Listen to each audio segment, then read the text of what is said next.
الحمدللہ رب العالمین، تمام تعریفیں اس اللہ کے لیے ہے جو تمام جہانوں کا پالنے والا ہے، یہ بھی ترجمہ درست ہے، اور تمام جہان والوں کا پالنے والا ہے، یہ ترجمہ بھی عربی لنگوسٹک کے اعتبار سے درست ہے۔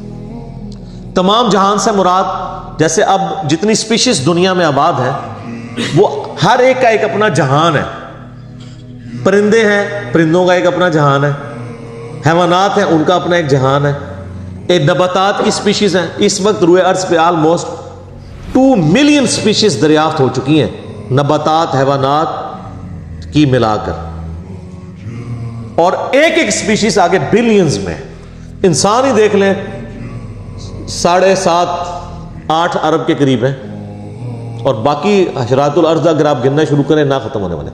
تو یہ تمام کا پالنے والا کون ہے؟ اللہ۔ الرحمن الرحیم،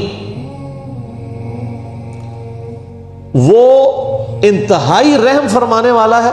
الرحمن کہتے ہیں جیسے اسی سے لفظ یہ اسی، یعنی آپ سمجھ لیں عربی لنگوسٹک کے اعتبار سے طوفان بھی عربی کا لفظ ہے نا، یعنی ٹھاٹھے مارتا ہوا سمندر ہے اس کی رحمت کا، اور سمندر تو کبھی کبھی جوش میں آتا ہے نا، اللہ کی رحمت وہ ہے کہ الرحیم مستقل رہتی ہی ٹھاٹھے مارتے ہوئے سمندر کی طرح ہے، الرحمن الرحیم۔ حتیٰ کہ بخاری و مسلم میں حدیث ہے، نبی علیہ السلام نے فرمایا اللہ تعالیٰ نے مخلوقات کی پیدائش سے پہلے اپنے پاس اپنے عرش پہ یہ عبارت لکھ لی تھی کہ میری رحمت میرے غضب پہ بھاری رہے گی۔ قرآن میں بھی ہے وَكَتَبَ عَلَى نَفْسِهِ الرَّحْمَةِ، کہ یہ اللہ نے اپنے اوپر خود لازم کر لیا کہ میں ہر حال میں رحم ہی کروں گا۔ رحم والا جو اللہ تعالیٰ کا پہلو ہے یہ ڈومیننٹ ہے۔ سورہ فاتحہ جو ہے وہ ذہن میں رکھیے گا قرآن کی ماں ہے، ام الکتاب ہے، فاتحہ ہے، قرآن کھولنے والی چیز ہے، تو اس میں جو جو چیز آ رہی ہے نا اس کی جڑ پڑ رہی ہے نا، وہ پورا قرآن اسی جڑ سے پھر اگنے والا وہ بڑا تناور درخت ہے، ہر چیز کی جڑ سورہ فاتحہ میں۔ مالک یوم الدین، وہ مالک ہے قیامت کے دن کا۔ دنیا میں تو کئی بادشاہ ہیں، اس کی اجازت سے، اس کی مرضی سے نہیں، اجازت سے۔ اجازت یہ ہے کہ کھلی چھٹی ہے، مرضی نہیں کہ وہ غلط کام کرے، وہ بس اللہ نے 2 راہیں دکھا دی ہیں، انا ہدیناہ السبیل اما شاکرا و اما کفورا، ہدایت کا راستہ واضح کر دیا، چاہے تو شکر گزاری کی روش اختیار کرو، خواہ ناشکری کی۔ لیکن قیامت کے دن صرف اللہ ہی کا حکم چلے گا، دنیا والے جتنے احکامات ہیں یہ سب کے سب پاورز لوگوں کی طرف سے جو اللہ تعالیٰ نے دی ہیں وہ سلب کر لیجیے۔ لمن الملک اليوم للہ الواحد القہار، آج کس کی بادشاہت ہے؟ اس قہار کی جو سب پہ چھایا ہوا ہے، قہار کہتے ہیں سب پہ چھانے والا، تو قیامت کے دن کا مالک ہے۔ یہ ایک ایک آیت کے اوپر ایک ایک گھنٹہ بولا جا سکتا ہے، لیکن چونکہ ہم نے پورا قرآن کور کرنا ہے تو اس میں 7 آیات آئیں گی کراس ریفرنس کے طور۔ ایاک نعبد و ایاک نستعین، تعریف کرنے کے بعد اے اللہ ان ساری چیزوں کے ہوتے ہوئے حق تو یہ ہے کہ عبادت بھی تیری ہوگی، دعا بھی تجھی سے کی جائے گی، اے اللہ ہم صرف تیری ہی عبادت کرتے ہیں اور کرتے رہیں گے، تجھی سے مدد مانگتے ہیں اور تجھی سے مانگتے رہیں گے، کیونکہ یہ مضارع کا صیغہ ہے جو کنٹینیوشن ہے، پریزنٹ ٹینس اور فیوچر ٹینس عربی میں ایک ہی ہوتا ہے، ہمارے تو 3 ہوتے ہیں نا اردو میں اور انگلش میں، پاسٹ، پریزنٹ اور فیوچر۔ عربی میں فیوچر اور پریزنٹ کے لیے ایک ہی صیغہ استعمال ہوتا ہے، وہ یہاں پہ استعمال ہوا ہے، ایاک نعبد و ایاک نستعین۔ اور اگر اس کو دعائیہ بنائیں گے جس طرح کہ اعلیٰ حضرت نے ترجمہ کیا ہے، حمزہ بریلوی صاحب نے، انہوں نے بہت زبردست ترجمہ کیا، انہوں نے کہا اے اللہ ہم صرف تیری ہی عبادت کریں اور صرف تجھی سے مدد چاہیں۔ یہ لہذا بات ہے کہ وہ خود اور ان کے ماننے والے غیر اللہ سے بھی مانگتے رہے ہیں، ترجمہ ٹھیک کیا ہے۔ اس لیے میں کہتا ہوں قرآن میں کوئی چیز نہیں داخل ہو سکتی، قرآن کا ترجمہ فٹ ہے، آپ کسی کا اٹھا کے دیکھیں، ترجمہ سب نے ٹھیک کیا ہوا ہے۔ اچھا، عبادت میں تو دعا بھی شامل ہے، جامعہ ترمذی میں حدیث ہے، سنن نسائی میں حدیث ہے، ابن ماجہ میں الدعاء هو العبادہ، دعا عبادت ہے۔ تو جب دعا عبادت ہے تو ایاک نعبد میں دعا شامل تھی، کہ پھر ایاک نستعین کیوں آیا؟ اس لیے کہ سب سے سینسٹیو ایشو ہی دعا کا ہے، غیر اللہ کو مدد کے لیے پکارنے کا. تو اللہ تعالیٰ نے اس کو اسپیسیفکلی بیان کیا، اس کے باوجود امت کی اکثریت غیر اللہ سے مدد مانگ رہی ہے. ایک تو ہے ظاہری اسباب، وہ تو آپ مانگیں تو قرآن میں حکم ہے وَتَعَاوَنُوا عَلَى الْبِرِّ وَالتَّقْوَى وَلَا تَعَاوَنُوا عَلَى الْإِثْمِ وَالْعُدْوَانِ. یہ تو بالکل ٹھیک ہے. وہ ایک مفتی صاحب جو کیو ٹی وی پہ بیٹھے ہوئے ہیں لوگوں کے عقیدے خراب کرنے کے لیے، وہ کہتے ہیں جی اب پھر ہم امی سے روٹی نہ مانگے جا کے. بھائی امی سے روٹی وہ مانگتا ہے جس کی امی گھر موجود ہوتی ہے، جس کی امی قبرستان میں آرام فرما ہوتی ہے. اگر وہ امی سے روٹی مانگ رہا ہو تو اسے کیا کہا جاتا ہے؟ پاگل یا مجذوب. تھوڑے سوفسٹیکیٹڈ ورڈ، مجذوب یا پاگل. تو یہ پاگلوں سے آپ گفتگو کر رہے ہیں، یہ دھوکہ دے رہے. وہ کہتے ہیں جی کوئی دریا میں ڈوب رہا ہو تو اللہ کو پکارے گا، یا جو وہاں پہ کنارے پہ لوگ موجود ہیں ان کو پکارے گا. تو یہ تو ساری اسباب ہے. تو سر وہ اس وقت شیخ عبد القادر جیلانی کو بھی پکار کے دیکھ لے اگر اس کو ہے کہ وہ بچا لیں گے، کیونکہ اللہ نے دنیا کو اسباب کے ساتھ جوڑا ہوا ہے. ان کو اگر اپنے بزرگوں پہ اتنا مان ہے تو یہ پھر دریا میں چھلانگ مارے نا اور پکارے بزرگوں کو. ظاہر یہ اسباب میں آپ نے اڈاپٹ کرنے کا حکم ہے. ہاں جو دعا مانگی جائے گی بغیر اسباب کے، آپ جو غائب میں مدد کے لیے پکار رہے ہوتے ہیں، مثلا یہاں بیٹھے میں ان کو کہتا ہوں مجھے پانی پلا دیں، بالکل ٹھیک ہے، لیکن یہ بغداد میں قبر کے اندر ہے، میں کہتا ہوں مجھے پانی پلا دیں، وہی جملہ شرک میں لے جائے. یہ ہے اصل مسئلہ. یہ جھگڑتے رہتے ہیں جی وہ جی بزرگوں کو اختیار نہیں. میں کہتا ہوں جی بزرگوں کو اختیار ہو بھی، کوئی بزرگ ماشاءاللہ اتنا پہنچا ہے کہ اسے اللہ نے اختیار ہی دے دیا فرشتوں کی طرح، پھر بھی بزرگوں کو پکارنا شرک ہوگا مدد کے لیے.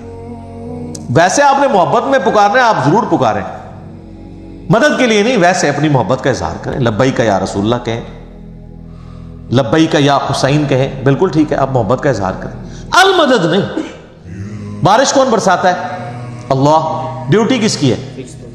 تو بارش فرشتوں سے مانگی جائے گی یا اللہ سے؟ اچھا اگر کوئی فرشتوں سے مانگ لے کہ یار خیر اللہ نے ڈیوٹی لگائی ہے، سر وہ مشرک ہو جائے گا. اور یہ قرآن میں لکھا ہوا ہے. آپ پارہ نمبر 20 کھول لیں اگر کسی کو توفیق ہو. میں نے کئی بار سنا ہے، میں ایک جگہ بیٹھا ہوا تھا، وہاں پہ ایک شیعہ ذاکر بھی تھے. اب مجھے 2-3 دن پہلے، شیعہ عالم تھے بلکہ ذاکر نہیں تھے، 2-3 دن پہلے پتہ چلا ہے وہ فوت بھی ہو گئے. بہت علمی آدمی تھے، اللہ تعالیٰ ان کی مغفرت کرے.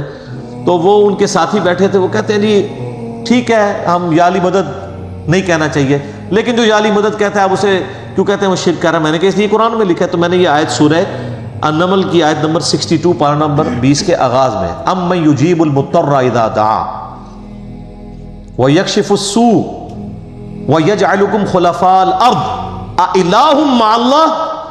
بھلا بتاؤ تو کون ہے جو مصیبت میں گھرے ہوئے شخص کی فریاد کو سنتا ہے اور اس کی تکلیف اس سے دور کرتا ہے، اور تمہیں اپنے ماں باپ کے مرنے کے بعد خلیفہ کرتا ہے اس زمین پر.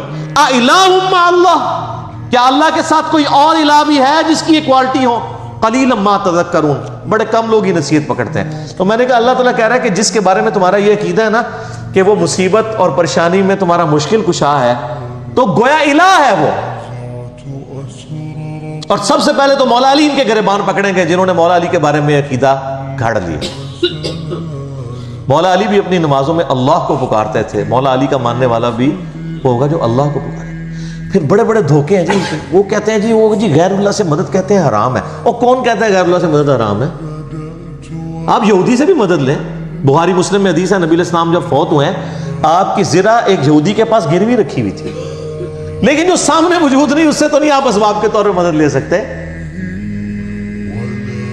وہ جی قرآن میں غیر اللہ سے مدد کا ہے، کدھر ہے جی؟ وہ کہتے ہیں وَاسْتَعِينُوا بِالصَّبْرِ وَالصَّلَاةِ، نماز اور صبر سے اللہ کی مدد چاہو. تو وہ مدد تو اللہ کی چاہ رہے ہیں، یا یہ کہہ رہے ہیں کہ المدد یا نماز میری مشکل کشا، المدد یا صبر مشکل کشا. آگے نہیں پڑھتے ان اللہ مع الصابرین، صبر کرنے والوں کے ساتھ اللہ ہوگا. وہ کہتے ہیں حضرت عیسیٰ علیہ السلام نے کہا تھا من انصاری اللہ، کون ہے جو اللہ کے لیے میرا مشکل کشا بنے؟ وہ تو ظاہری اسباب میں. ہمارے نبی علیہ السلام کے بھی صحابہ آپ کے جو ساتھی تھے وہ آپ کے اسباب میں آپ کے مشکل کشا تھے، لیکن وہ والا مشکل کشا نہیں کہ جو آپ وہ سمجھ رہے ہیں، ورنہ اگر نبی کا مشکل کشا صحابہ اکرام تھے تو پھر تو ان کا مرتبہ اوپر ہو گیا۔ تو وہ صرف صحابہ مشکل کشا نہیں تھے، وہ یہودی جس نے نبی علیہ السلام کی زیرہ گروی رکھ کے آپ کو کچھ دیا تھا وہ بھی مشکل کشا ہے، اور سب سے بڑا مشکل کشا سورج ہے۔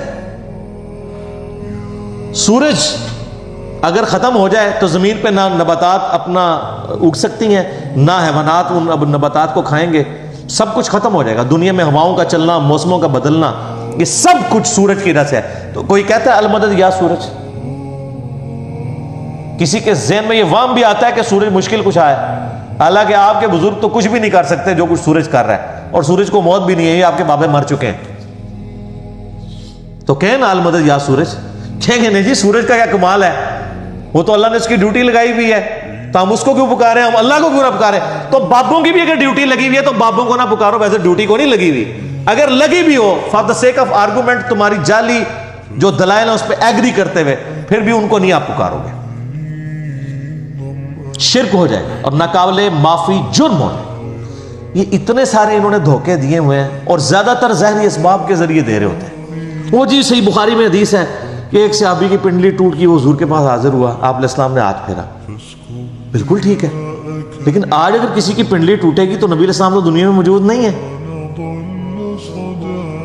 اور اگر آپ کو اتنا شوق ہے تو آپ اپنی پنڈلی توڑیں، آپ کو روزہ شریف پہ لے جاتے ہیں، پتہ چل جائے گا جڑتی ہے کہ نہیں۔ نبی علیہ السلام دنیا میں موجود ہوں، ہم دعا کروانے کے لیے اپنے مسائل ان کے سامنے لے کے جائیں گے۔ تو اس میں کافی سارے دھوکے ہیں، میں نے 2.25 گھنٹے کا لیکچر دیا ہے دعا صرف اللہ ہی سے، مسئلہ نمبر 3 میرا ریسرچ پیپر نمبر 3 بھی ہے، دعا صرف اللہ ہی سے، جو ہزاروں لوگوں کے عقیدہ توحید کی اصلاح کا سبب بنا ہے، اسی کی ایکسٹینشن ہے مسئلہ نمبر 43 وسیلہ اور توسل کے صحیح احکام و مسائل۔ اس پہ گھنٹوں بولا جا سکتا ہے، جتنے انہوں نے لیم ایکسکیوزز ڈیوائز کیے ہوئے ہیں، جتنے دھوکے دیے ہوئے ہیں، اور پھر وہ کہتے ہیں دیکھیں جی وہ اگر وہ جو آپ پتہ ہے پچھلے کچھ کئی سال پہلے خانہ کعبہ شریف میں کرین گری، تو کہتے ہیں وہ بزرگوں کے ماننے والوں کو موقع مل گیا، ان کا یہ کہتے تھے خود کچھ حملے ہوتے ہیں مزاروں پہ نہیں روکتے، تو اللہ نے کون سی کرین روک لی، اور اللہ کا تو دعویٰ ہی کہیں نہیں ہے کہ میں روکوں گا۔ وہ ابرا کے لشکر کو ایک دفعہ ہی تباہ کیا ہے، یزید نے جب کعبے پہ چڑھائی کی ہے تو اللہ نے برباد نہیں کیا اس لشکر کو، دنیا بقدر ایفرٹ ہے۔ صحیح بخاری میں حدیث ہے قرب قیامت میں ایک پتلی ٹانگوں والا حبشی کعبے کی اینٹ سے اینٹ بجا دے گا، اللہ نے حفاظت وہ ابراہیم علیہ السلام کے لیے ایک دفعہ ہی آگ ٹھنڈی ہوئی ہے، کئی صحابہ جو ہیں وہ آگ میں جلائے گئے ہیں، رومن امپائر کی جنگوں میں تیل کے کڑاؤں میں ان کو ڈالا گیا، لیکن آپ کا دعویٰ ہے کہ آپ کے بزرگ سب کچھ کر سکتے ہیں، ہم کہتے ہیں پاکستان کی بجلی پوری کر دیں۔ اچھا یہ بزرگ جب بیمار ہوتے ہیں، یہ تو آغا خان میں اور شفا انٹرنیشنل میں جاتے ہیں، آپ بیمار ہوتے ہیں آپ کو اٹھا کے مزار پہ لے جاتے ہیں۔ آمدہ کوئی بزرگ بیمار ہو چیخیں بھی مارتا رہے، اس کو کہ نہیں سر دسو جانا کہڑے مزار تے ہے، اسپتال نہیں تو کھڑنا۔ دنیا کے مہنگے ترین ہاسپٹلز میں یہ علاج کرواتے ہیں، آپ کو کہانیاں کرائیں گے کہ ہمارے پاس لے کے آؤ ہم بائی پاس کریں گے، کوئی دنیا کا بزرگ جو ہے وہ مجھے ختنہ کر کے بتائے۔